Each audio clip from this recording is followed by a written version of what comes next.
Assalamualaikum warahmatullahi wabarakatuh. Waalaikumsalam warahmatullahi wabarakatuh. Anak cucu mantu, sanak kadang dan teman-teman semua, bagaimana kabarnya? Semoga baik dan sehat selalu ya.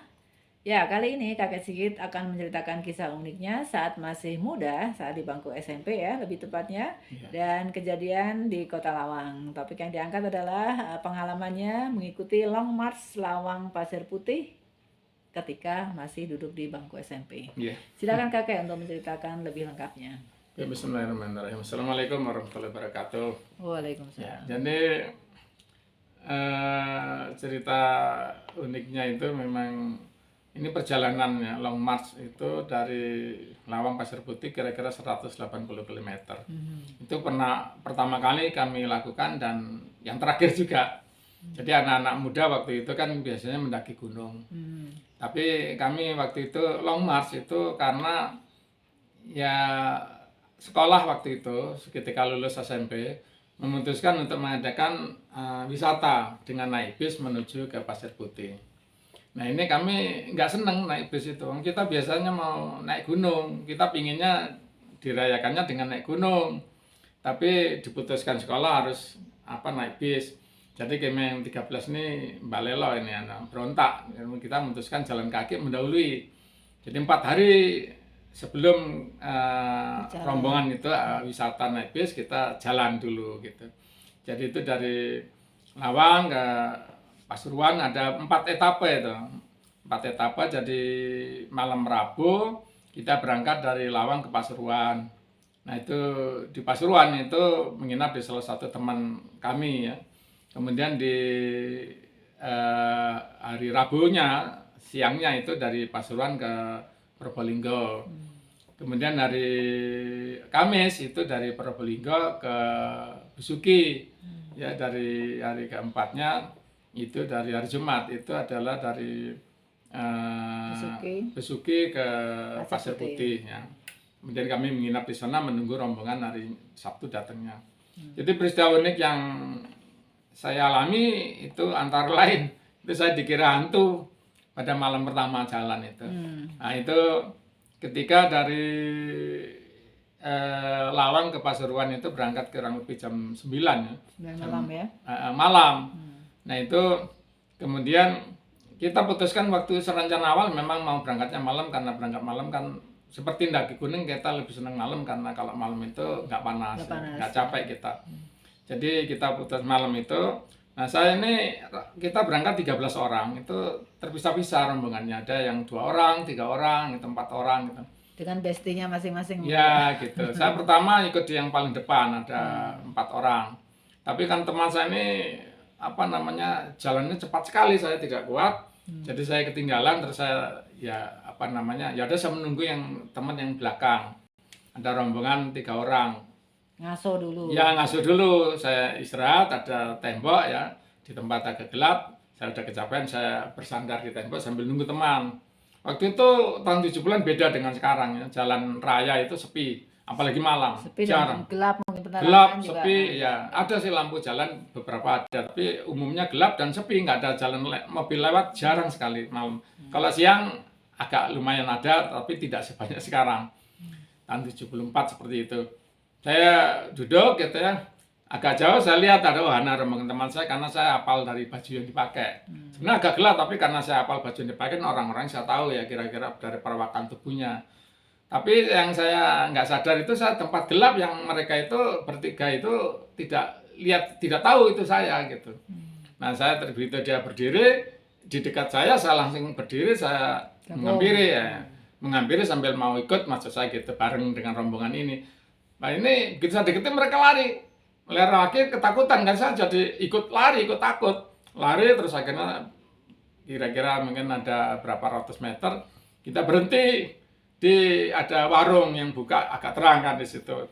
Jadi warung rokok itu ya, jual rokok itu. Kita berhenti ternganga terus teman saya marah saya, "Git, kamu ternyata yang ikut yang tadi itu." Saya kaget, "Kenapa lari?" itu saya tanya. Ya ini kita tadi lewat itu kan di kuburan, kamu malah duduk situ. Kita kira kamu tuh hantu gitu. Waduh saya kaget. Ya maaf, saya minta maaf karena Saya dipikir hantu karena saya nggak tahu kalau tempat itu kuburan yang gelap, sehingga teman saya nggak kelihatan. Dipikirnya saya hantu yang mau datangi mereka. Mereka lari, saya ikut lari ketakutan. Peristiwa ini kedua itu di Pasuruan. Di Pasuruan itu saya akhirnya ketinggalan dari rombongan. Ketinggalan dari rombongan yang jalan itu kan tadi saya Masih ceritakan. melanjutkan tadi ya, setelah dari warung itu. Ya, kita jalan lagi 3 orang, terus kumpul. Akhirnya pernah kumpul 13 orang. Jadi malam pertama itu dari Lawang ke Pasuruan jaraknya kurang lebih 30 km. Itu kita tempuh dengan ya jalan, tapi nggak seperti orang gerak jalan, kita kadang-kadang santai gitu ya. Memang maunya semalam sampainya ya jam 2, jam 3 lah di Pasuruan. Nah ini saya rombongan setelah berkumpul 13 orang itu kira-kira 10 km sebelum Pasuruan terus berjalan gitu. Nah ya ada 2 orang, 3 orang, tapi saya tanpa sadar saya jadi sendirian. Nah kesendirian saya terus akhirnya kesasar di kota itu, di satu tempat gitu yang banyak ada pasar loh. Nah saya terus nanya ke orang-orang itu ciri-ciri dari rumah teman saya yang mau dipakai istirahat itu. Itu katanya teman saya cuma ngasih taunya pokoknya belokan pertama dari Lawang ke Pasuruan menuju ke arah Probolinggo. Jadi jalan dari kalau orang dari Lawang, dari Malang, dari area Malang itu mau ke Probolinggo itu belokan pertama, nanti di sebelah kiri itu ada rumah nomor 3 dari situ gitu. Ciri-cirinya gitu. Nah saya nanyanya gitu, Pak kalau dari Malang ya menuju Probolinggo itu belokan jalannya mana pertama? Orang-orang malah semua mandang curiga ke saya. Terus akhirnya saya itu dikira maling, diinterogasi segala macam, ditanya macam-macam. Terus tas saya ini, bawaan saya, ransel itu dibuka semua. Setelah terbukti bukan maling, saya dilepas gitu. Akhirnya saya jalannya itu lah, makanya nasib. Ya nasib gitu ya. Akhirnya ketemu ibu-ibu, tapi alhamdulillah ya perjalanan itu selalu ketemu orang yang tapi juga sering ketemu orang baik. Ketemu ibu-ibu naik becak yang dari belanja, mungkin ibu-ibu mau jualan itu dari belanja di pasar mau dijual di rumahnya, di warungnya. Terus dia ngajak saya ikut becaknya, terus mau kemana deh? Nah, saya bilang itu, jadi saya mau ke rumah yang itu dari jalan yang dari arah Malang itu belok kanan itu arah ke Probolinggo. Oh iya nanti saya lewat gitu. Kemudian kita lewat. Terus sampailah saya di rumah teman saya itu, kebetulan teman saya pas ada satu orang keluar, saya tahu oh ini rumah ini yang dituju. Nah kemudian saya turun, kemudian kita istirahat. Nah setelah istirahat kita tiduran, setelah subuh, kemudian istirahat sarapan, kemudian kita berubah pikiran. Semula itu kita pinginnya kan jalan malam, karena jalan malam itu nggak capek. Karena sebelumnya kita ini biasa mendaki gunung, kalau Long March belum pernah. Tapi kemudian kita rundingan kalau Long March kayaknya lebih baik siang. Kalau malam itu kan nggak ada yang orang lewat jarang. Nggak ada yang ditebengin ya. Nggak ada ditebengin gitu ya. Kalau capek nggak ada pedati atau apa gitu kita nggak bisa ikut. Jadi dengan demikian ya kita putuskan langsung berangkat. Nah itu satu keputusannya sebenarnya salah. Harusnya besoknya kalau menjadi siang kita putuskan. Besok dulu ya. Ya kita hanya ngasuh mungkin 2-3 jam langsung jalan lagi. Dari Pasuruan Probolinggo padahal itu paling jauh, jaraknya sekitar 42 km itu dari rumah teman saya di Pasuruan ke rumah teman saya yang lain di Probolinggo kita. Ini etapa kedua sekitar ya 42 km. Jadi secara total dari Lawang sampai ke Probolinggo sekitar 75 km itu kita lakukan sehari semalam jalan kaki. Ya saya kira tidak terlalu banyak peristiwa unik, cuman ya kita menikmati perjalanan karena di Lawang itu kan daerah gunung. Nah ini melewati Pasuruan ke Probolinggo itu melewati menyusuri pantai. Jadi ini suatu hal yang indah. Jadi kita berhenti di situ. Jadi kemudian sudah sore baru sampai di Probolinggo teman saya gitu. Kemudian kita ya di situ menginap ya malam itu untuk sampai besoknya lagi mau berangkat siang. Jadi semalam kita istirahat di situ. Nah itu yang uniknya ya pas bangun itu.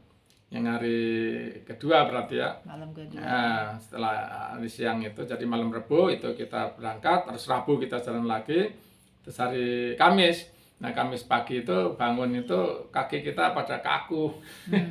Jadi ini yang kita belum pengalaman jalan Long March itu. Jadi harusnya sehari itu maksimal yang 40-50 km lah.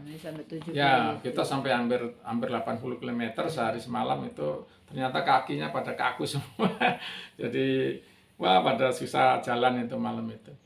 Itu yang unik seperti itu. Kemudian yang unik yang lain ya kita hari ketiga itu udah melewati dari Probolinggo ke Besuki itu melewati jalan yang sepi, banyak sepi itu mulailah emosi kita timbul satu sama lain dan berkelahi satu yang lain gitu. Jadi yang A ngajak berkelahi, yang B berantem. Di pinggir jalan itu berarti? Ya di pinggir jalan, yang lain diam, yang nonton aja. Tapi memang beda zaman dulu dengan zaman sekarang. Zaman dulu itu kalau berkelahi itu ya kita hanya ingin Meluapkan kekesalan. ya melakukan kesalahan itu berkelahi ya. Dan- Kalau ada salah satu yang kalah ya udah nyerah gitu. Kalau dulu gitu. Apalagi kita teman 13 orang itu sebenarnya kita berteman. Setelah itu hanya melepaskan kekesalan gitu, yang satu ingin meninju yang lain, yang satunya membela diri, mukul luka. Kalau yang satunya kalah ya udah nyerah, jadi ya udah nggak boleh teruskan. Yang udah menang itu seneng dia, salaman udah rangkulan kan selesai. Wah banyak perkelahian itu jadi beberapa kali, dan ya saya yang paling saya nggak suka berkelahi gitu waktu itu. Jadi ada yang nantang juga ke saya, ayo Kit, kamu sekarang. Saya nggak mau, tapi diajak aja terus udah buka baju, tapi saya udah nggak mau lah, anggap aja kalah lah. Cari aman. Iya, saya nggak seneng kalau berkelahi itu. Nah, saya memang ikut olahraga bela diri waktu itu, saya ikut judo, ikut periksa diri, tapi kalau dipraktekkan apalagi dengan teman saya nggak mau. Iya. Nah itu jadi dari Besuki kemudian ke Pasir Putih, sampailah kami di Dan Pasir Putih. BPN bergabung dengan teman-temannya. Ya bergabung, akhirnya besoknya hari Sabtunya teman-teman kami yang naik bis itu bertemu kami di sana. Ya. Jadi banyak suka duka dalam perjalanan long march ini ya kakak Iya, ya. iya. Harus apa namanya? Ya sukanya yang lain itu saya lupa cerita tadi yang unik lain Oh, itu. yang kelewat. Ya ketika dari Pasuruan sampai ke Pasir Putih kan siang perjalanannya. Hmm. Ternyata banyak truk-truk itu yang ngangkut pisang gitu, Oh. ngangkut makanan apa itu, dia suka berhenti lihat anak-anak kecil jalan itu, mereka simpati dan ngasih makanan gitu. Oh gitu, Nah, ya. gitu. Ya itu kesukaan lainnya ya. Ya ternyata Karena ada yang mendapatkan menyenangkan jalan siang gitu. Bantuan logistik dari Orang yang ya, lewat pengguna yang, jalan yang lain Ya, ya, ya. yang berempati, dan Ya. ini memang biasanya malah justru supir-supir truk ya yang Ya, memberikan supir empati truk yang seperti banyak itu ya. perhatian itu ya. Iya. Itu saja yang bisa kami sampaikan. Sekian. Wassalamualaikum warahmatullahi wabarakatuh. Waalaikumsalam warahmatullahi wabarakatuh.